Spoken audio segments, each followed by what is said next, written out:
जय माता दी। कैसे हैं आप सब दोस्तों। सावन का महापर्व है, निकलेगी प्यारी शिव की कावड़, लगा दो जयकारा उठाकर दोनों हाथ। ओम नमः पार्वती पतये, हर हर हर हर महादेव। शिव तू ही मेरा पूरक है, तू मुझ में समाया इस बेदर्दी सी दुनिया में, तू ही सुंदर सत्य है, तू मुझ में शिव मैं तुझ में शिव। सावन का महीना यानी प्यारे भोलेनाथ का महीना, और सावन आते ही मंदिरों में भगवान शिव के दर्शन के लिए भक्तों की लंबी लाइन लग जाती है। चातुर्मास का पहला महीना होता है जब भगवान विष्णु 4 माह के शयन के लिए चले जाते हैं और सारी सृष्टि की बागडोर हमारे भोलेनाथ शिव शक्ति के हाथों में होती है। शिव पार्वती जो एक दूसरे के पूरक है, एक दूसरे में समाये हुए हैं, साथ ही असंगत भी हैं। एक तरफ वैराग तो दूसरी ओर भोग, कभी निष्क्रिय तो कभी गतिशील। यही आदर्श साझेदारी दुनिया में मौजूद सभी सुंदरता का कारण है। माता पार्वती ने पति के रूप में महादेव शिव को पाने के लिए घोर तपस्या की थी, और सावन माह में भगवान शिव की इसीलिए पूजा अर्चना की जाती है। भगवान शिव की पूजा जब भी करें तो उनका अभिषेक अवश्य करना चाहिए, इससे विशेष लाभ मिलता है। आप चाहें तो अभिषेक करने के लिए पंचामृत से अभिषेक कीजिए, दूध दही घी चीनी शहद आदि से अलग अलग अभिषेक कीजिए, गन्ने के रस से अभिषेक कीजिए, और नहीं तो भोलेनाथ सिर्फ 1 लोटा जल से भी प्रसन्न होने वाले देवता हैं। आप उन्हें कोई भी शिव जी की कृपा प्राप्त करना चाहते हैं तो आप रोज शिवलिंग पर श्रावण मास में सिर्फ शिवलिंग पर जल अर्पित करते रहें। आप देखेंगे इस श्रावण माह में आप भोलेनाथ का इस तरह से पूजन करते हैं तो आपकी सारी मनोकामनाएं ज़रूर पूर्ण होगी। इस नियम से शिव जी की कृपा प्राप्त की जा सकती है। उनको प्रसन्न करके आप सभी प्रकार की मनोकामनाओं को पूर्ण कर सकते हैं, परेशानियों को दूर कर सकते हैं। सावन माह में सोमवार का सबसे ज़्यादा महत्व आता है, बताने की ज़रूरत ही नहीं, क्योंकि सोमवार का दिन भगवान शिव को समर्पित होता है। इस दिन आपको व्रत हो सके तो ज़रूर रखना चाहिए।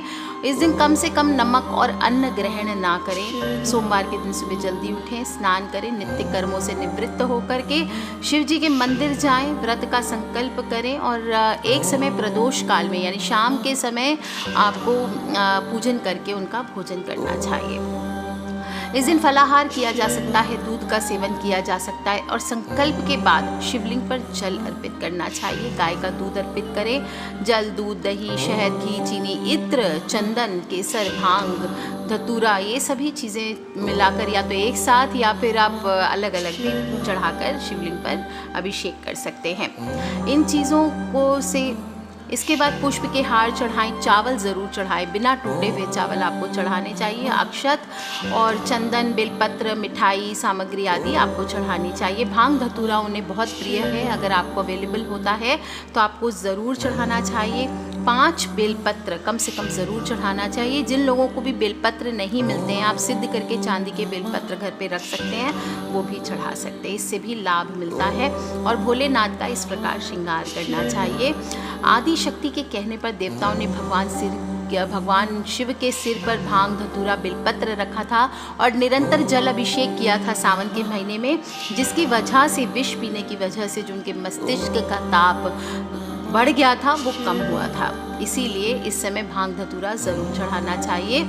और गणपति हो, नंदी हो, माता पार्वती यानी शिव परिवार की पूजा कार्तिकेय की अगर हो सके तो ज़रूर करें। साथ में दूध और दूध से बनी हुई चीज़ें जैसे घी दही आदि का दान भी करना चाहिए। और पूरे माह में आपको ओम नमः शिवाय, ओम नमः शिवाय, ओम नमः शिवाय इसका जप करते रहना चाहिए। भोलेनाथ का ध्यान करते रहना चाहिए, इससे शिव आप पर अति प्रसन्न होते हैं। शिव का त्रिशूल और डमरू जो कि मंगल ध्वनि करता है, गुरु से संबंधित होता है। चंद्रमा उनके मस्तक पर विराजमान होकर अपनी कांति से अनंत आकाश में जटाधारी महामृत्युंजय को प्रसन्न रखता है, और बुध आदि ग्रह समभाव में सहायक बनते हैं। इसलिए हो सके तो इस बार महासावन के महीने में आप ये चीज़ें सिद्ध करके घर ला करके भी अपने भोलेनाथ के सामने स्थापित कर सकते हैं। रुद्राक्ष धारण कर सकते हैं। इस माह में रुद्राक्ष बहुत ही चमत्कारी होता है, लेकिन ध्यान रखें कोई भी रुद्राक्ष आपको नहीं लेना चाहिए। इंडियन जो होता है वो यूजुअली भद्राक्ष होता है। जगह जगह रास्ते में भद्राक्ष मिलते हैं, इसीलिए किसी प्रॉपर ज्योतिष या जानकार से ही रुद्राक्ष आपको, जो नेपाली हो या इंडोनेशियन होते हैं, श्रीलंकन होते हैं, वो रुद्राक्ष आपको धारण करने चाहिए और वो भी आपको सिद्धि करवा के अच्छे से अभिमंत्रित करके 1.25 लाख से आपको जप करना चाहिए, क्योंकि रुद्राक्ष को शिव स्वरूप ही माना गया, उनके आंसुओं से निर्मित होता है। और इसलिए श्रावण माह में अगर रुद्राक्ष आप प्राप्त करके उसे अपने पास रखते हैं या धारण करते हैं या पूजन करते हैं तो ये बहुत चमत्कारी होता है। आप धारण करेंगे तो ऐसे ही नहीं धारण करेंगे, किसी प्रॉपर ज्योतिष से दिखा करके पूछ कर कि कौन से रुद्राक्ष को आपको धारण करना चाहिए, कुंडली चेक करवा करके ही आपको धारण करना चाहिए और फिर सिद्धि या जप उस हिसाब से करवाएं, तब आप धारण करें। प्रथम सोमवार का महत्व मैंने बताया, तो अलग अलग सोमवार को आपको अलग अलग चीज़ें अर्पित की जाती है। और 26 जुलाई को हमने पहला सोमवार व्रत रखा था, इसमें शक्कर युक्त दूध से अभिषेक करना बताया था आप सभी को, और शाम में शिव पार्वती की विधिवत पूजा करनी है। दूसरा सोमवार आ रहा है 2 अगस्त को, कृतिका नक्षत्र में सावन का दूसरा सोमवार आ रहा है, बहुत ही चमत्कारी है। और इस दिन आप भोलेनाथ की अनार के रस से आप अभिषेक कीजिए, आप देखिए कैसे आपको चमत्कारिक फल मिलते हैं। जो तीसरा सोमवार आएगा 9 अगस्त को, अश्लेषा नक्षत्र में होगा सावन का तीसरा सोमवार, और इस दिन आपको दूध से अभिषेक ज़रूर करना चाहिए, साथ ही उन्हें चंदन का लेप लगाइए। जो चौथा सोमवार यानी कि 16 अगस्त को है वो अनुराधा नक्षत्र में होगा, और इस दिन दूध में शहद मिलाकर पीपल के पत्ते का चम्मच बना करके आपको उससे भोलेनाथ का अभिषेक करना चाहिए।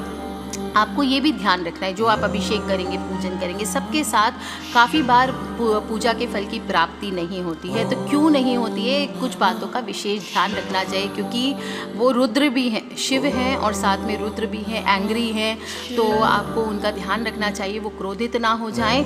उनको कुछ चीज़ें पसंद नहीं है जो उनके पूजन में या सावन के महीने के दौरान नहीं करने चाहिए।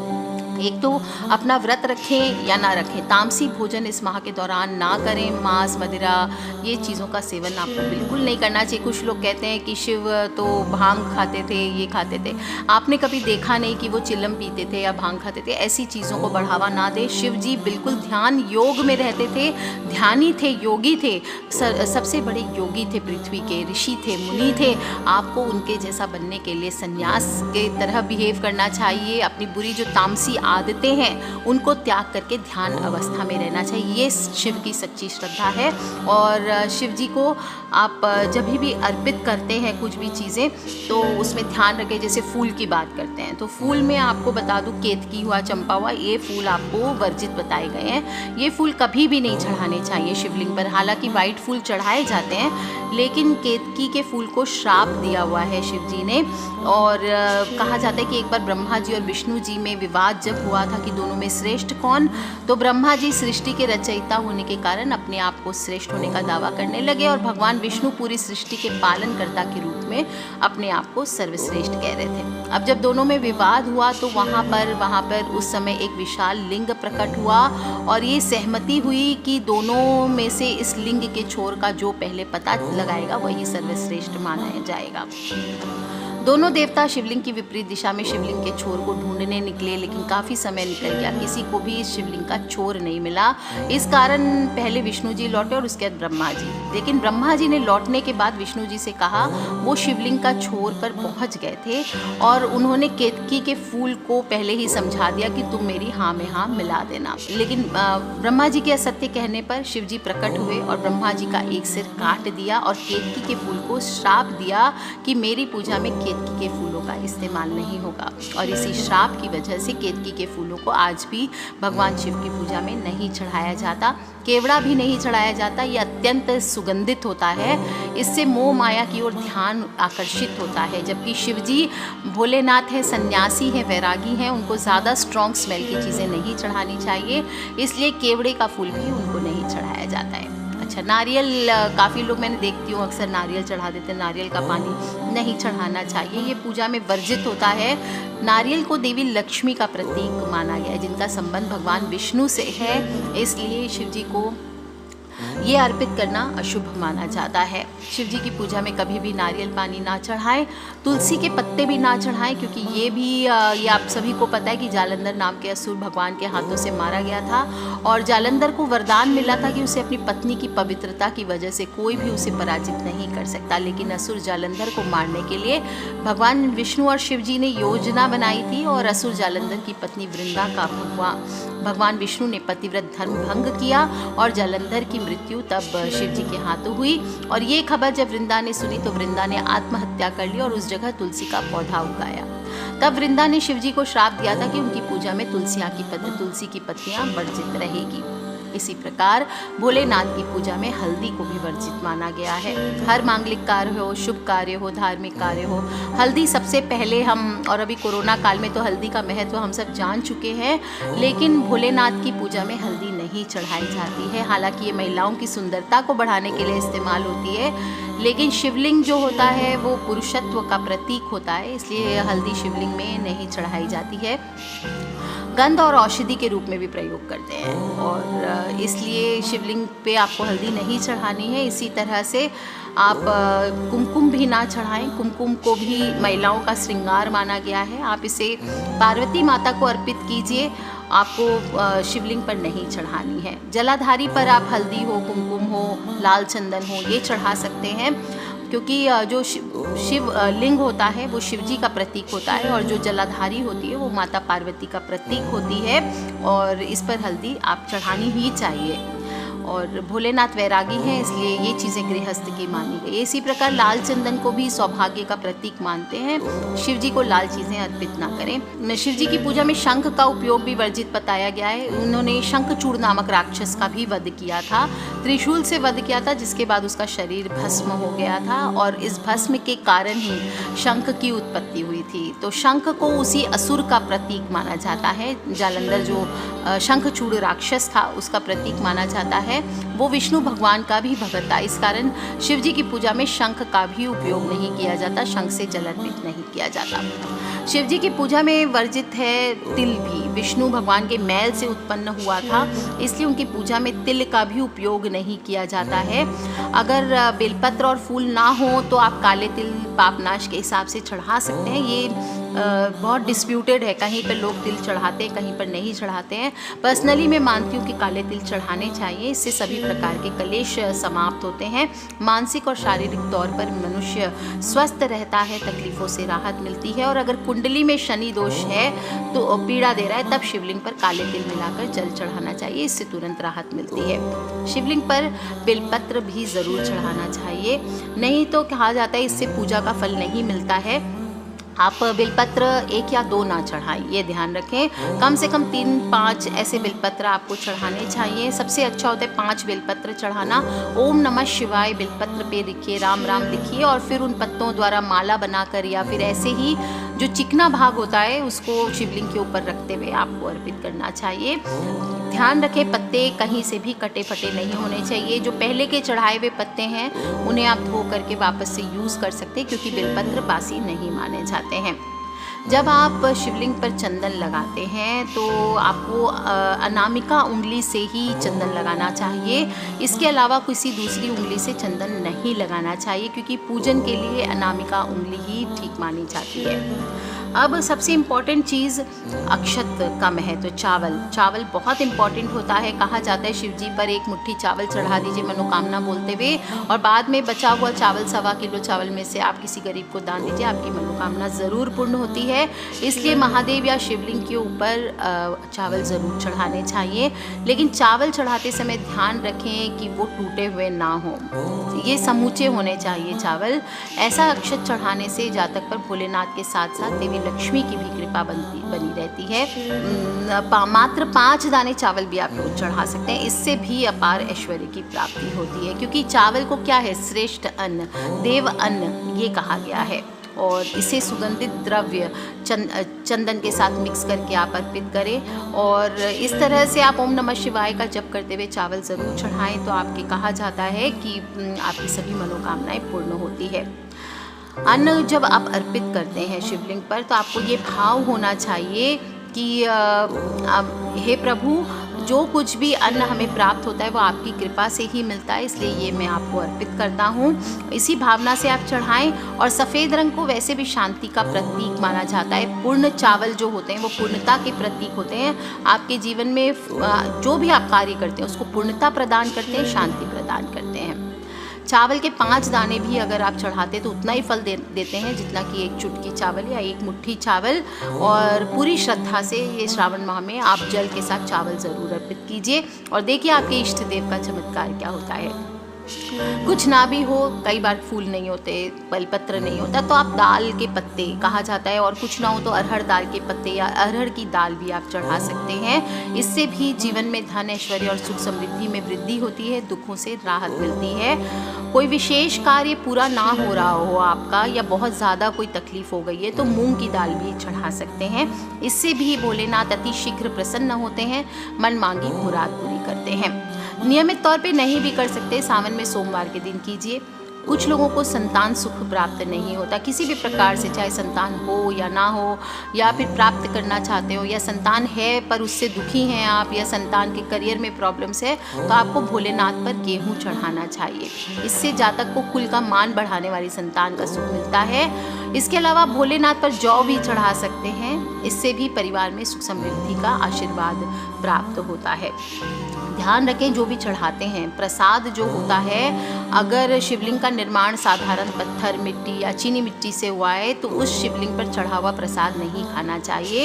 इस शिवलिंग पर चढ़ा हुआ प्रसाद किसी नदी या जलाशय में प्रवाहित कर देना चाहिए। शिव पुराण में कहा गया कि शिव जी का प्रसाद सभी प्रकार के पापों को नाश करने वाला है। जो दर्शन मात्र करता है शिव जी के प्रसाद का, उसके असंख्य पाप नष्ट होते हैं। फिर प्रसाद ग्रहण करने का पुण्य का तो अनुमान ही नहीं लगाया जा सकता, लेकिन शिवलिंग पर चढ़ा हुआ प्रसाद चंडेश्वर का भाग होता है, यानी भूत प्रेतों का अंश ग्रहण करना माना जाता है। इसलिए शिवलिंग पर चढ़ा हुआ प्रसाद नहीं खाना चाहिए। आप ऐसे भोग लगा करके प्रसाद वितरण कर सकते हैं। और इसके साथ साथ एक बार जब पार्वती माता ने भगवान शंकर के साथ सत्संग कर रही थी तो उन्होंने पूछा कि गृहस्थ लोगों का श्रावण माह में कल्याण कैसे हो सकता है। तो शंकर जी ने बताया कि ऐसे गृहस्थ पर सभी देवता, ऋषि, महर्षि प्रसन्न होते हैं जिनमें कुछ गुण हो। तो अपने अंदर ये पूजा पाठ के साथ साथ इस श्रावण के महीने में कुछ गुण भी आपको अपने अंदर डेवलप ज़रूर करनी चाहिए। सभी प्राणियों पर दया का भाव रखना, सामर्थ्य के अनुसार परोपकार की भावना रखना, सेवा करना, माता पिता, बुजुर्ग, गुरु, इनसे शील और सदाचार के साथ व्यवहार करना, जो भी अतिथि आए उनकी सेवा को तत्पर रहना, क्षमाशील रहना, धर्म पूर्वक धन का उपार्जन करना और दूसरों के धन पर लालच नहीं रखना। जो पराई स्त्री को वासना की नज़र से देखता है उसको कभी भी भोलेनाथ एक्सेप्ट नहीं करते हैं। सच बोलें और अपने मन और इंद्रियों पर संयम रखें। किसी की निंदा चुगली नहीं करना और सभी से मैत्री और दया का भाव रखना, सौम्य वाणी बोलना। सावन के महीने में गलत तरीके से दूसरे का पैसा हड़पना, संपत्ति हड़पना, किसी ब्राह्मण या मंदिर की चीज़ें चोरी करना, गलत तरीके से पैसा हथियाना, ये सभी पाप कर्म माने गए हैं। ये आपको नहीं करना चाहिए। कोई भी शरीफ इंसान हो, सज्जन हो, सीधा साधा इंसान हो, उसे झूठ मूठ अपनी फ़ायदे के लिए, अपने लालच के लिए आपको नुकसान नहीं पहुंचाना चाहिए। ये भी महापाप की श्रेणी में ही आता है। भगवान शिव ने माता पार्वती को आगे बताया कि मनुष्य को जीवन में सदा शुभ कर्म करने चाहिए। शुभ इससे प्रारब्ध बनता है, क्योंकि मनुष्य जैसा कर्म करता है वैसा ही उसका प्रारब्ध बनता है, और प्रारब्ध से बलवान कुछ भी नहीं होता। उसी के अनुसार जीव को भोग करना पड़ता है। प्राणी भले ही प्रमाद में पड़कर सो जाए, लेकिन उसका प्रारब्ध हमेशा जागता रहता है। इसलिए हमेशा सत्कर्म करते रहें, अपने प्रारब्ध को शुभ बनाते रहें। सत्कर्म करने का महीना है, अच्छे कर्म करते रहिए। और भोले के सच्चे भक्त हैं तो इस बार भोलेनाथ आपकी मनोकामना ज़रूर पूर्ण करेंगे। बस सच्चे विश्वास के साथ जीवन में आगे बढ़े और ओम नमः शिवाय का जप ज़्यादा से ज़्यादा करते रहें। आज के लिए इतना ही। अपने फ्रेंड्स, फैमिली, मम्मी पापा, भाई बहन, बच्चे, सभी लोगों से मैंने छोटी छोटी बातें बताई है सावन के महीने में ध्यान रखने वाली। हम सभी शिवलिंग की पूजा करते तो कुछ गलतियां हम अक्सर कर बैठते हैं, वो गलतियां हमें नहीं करनी। इस बात का ध्यान रखें और अपने फ्रेंड्स, फैमिली, मम्मी पापा, भाई बहन, बच्चे, सभी लोगों से शेयर करना बिल्कुल ना भूलें। Take care friends, love you all. जय माता दी, बम बम भोलेनाथ।